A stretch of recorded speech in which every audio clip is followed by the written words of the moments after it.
Hola! Learn Spanish possession with the. Easy grammar explained with examples. Did you know that in Spanish there is no apostrophe S?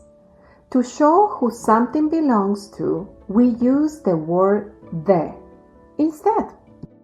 María's computer. La computadora de María. Marco's backpack.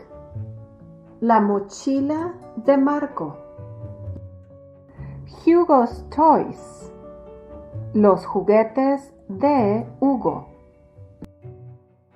Elena and Paco's house. La casa de Elena y Paco.